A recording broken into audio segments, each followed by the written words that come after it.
में होते नहीं खे। अब की संतरवा के फंसा के रखब खेती में, वही से काम होई तबे कोनो बात बनी।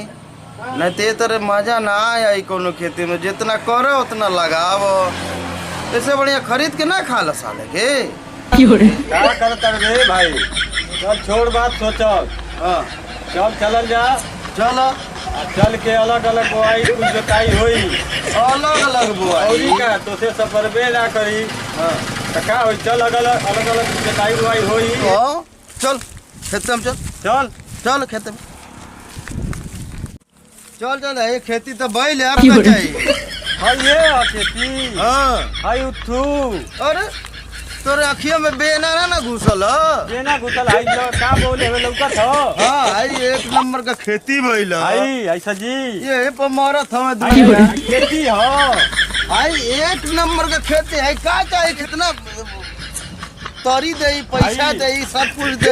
हाय भागी यहाँ हाँ कवनी का नहीं आई रे मर्दवा तना आई है। पानी का दवाई बनी, गैस का दवाई बनी, पेट का दवाई बनी, देखो तौरू का हाय यही तरह जामल बैठे को पूछबे ना करेला। बहुत आदमी पूछला तो का पता कर कीमत। लोहार का जाने उथी का दाम, माटी का। हाँ हाँ कुहार न जानी। भाई हाँ इतना कामयाब बा। तौरू का।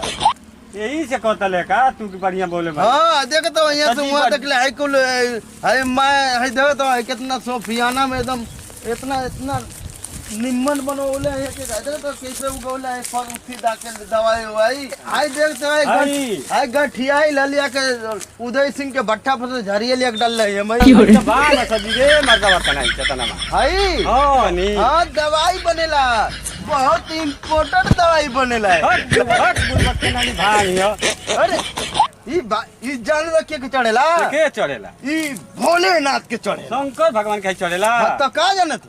हां अरे इतना है कीमत बा। हाँ, आई शंकर भगवान पियला के उठा हाँ। के फेंक के फेंक। नहीं उठा के फेंक के उठा के नहीं फेंक। अरे उठा के फेंक। बहुत मेहनत से नहीं बोले भगवान से शंकर भगवान की हां उठा के फेंक फेंक। ये कर रही हे हमर नाक तो अरे खेती पुलिया हम वो छोड़ चल खाओ ना के फेंक। कुछ ना पूछो ना खाए के फेंक दे। नहीं मरबे का रे मरबे का हमको खा के सजी फेंको हम। अरे मारे वो तो मरबे ये सोच इतना मरबे तू। हाँ हम सब उखाड़ के फेंको एकदम हम माना मूड बना जब दे। अरे का करत हो सरे? अये तो बढ़िया खेती कैले है। अरे वो पुल्ले उखाड़ के सजी फेंकत उखाड़ हो। हां अरे त का गर्मा गर्मी के लिए तू जिंदगी भर बैले रह जाइबे यार। हां बैल भाई मार धक्का। अरे बड़ा रुआ तो हो के समझ में ना आवेला। हाँ। समझ में आया सजी खेत में ना करता है वो बोके को तक के जाने खत्म हो गई। एकदम जिंदगी भर लड़वा करे जे बस गांव गिरा में बेइज्जती करा के रख देला सब तोर के समझ में आवता है। हां हैं नहीं समझ में क्या होता। ना मर बस देख ले हम हाय एकदम हाय ना बढ़िया खेती ना मर बस। ना मानो है सब उखाड़ के फेंको। अरे ना मानो रे अरे रुको सरे। ना मानो रे अरे रुको सरे। अरे रुको ना सरे। मानो रे अरे हमार मैदान में लगा बस समझ गला देखा था शुरू से पहले एक तरह मारा मारी कर बस। भाई देखा था सजी जामल बाबे मतलब को तू खाड़ा तो सब उखाड़ के फेंको। उखाड़ा आवो अच्छा आई खेत आओ ना उखाड़े ना। पहले शुरू से हम उखाड़ो। पहले शुरू से आवो उखाड़ा तू पहले शुरू से बताओ तो। हां पहले शुरू से हां पहले बंटवारा उटवारा हो जाए तबे ना। हाँ ये ठीक बा नहीं बंटवारा का हां काहे अबे कैसे बंटवारा हो? बंटवारा हो ओके के ना चाहे ओके के चाबे करी ना होई बंटवारा ना। कहत कि हमर सजी है बोले बने है। हाँ हम ये बोले अपन से जामा नहीं आई बना है। अरे बता के रही अरे ना मर बस का माने रे भाई ना मनबे न करे को मानव ना त अपन मुंह पिटावा से अपन उठू मरावा से तो हरे सब बैल चूतिया के ऊपर तो गुरबत बा के पागल बा है काहे एकदम मानव ना हट की हो रे?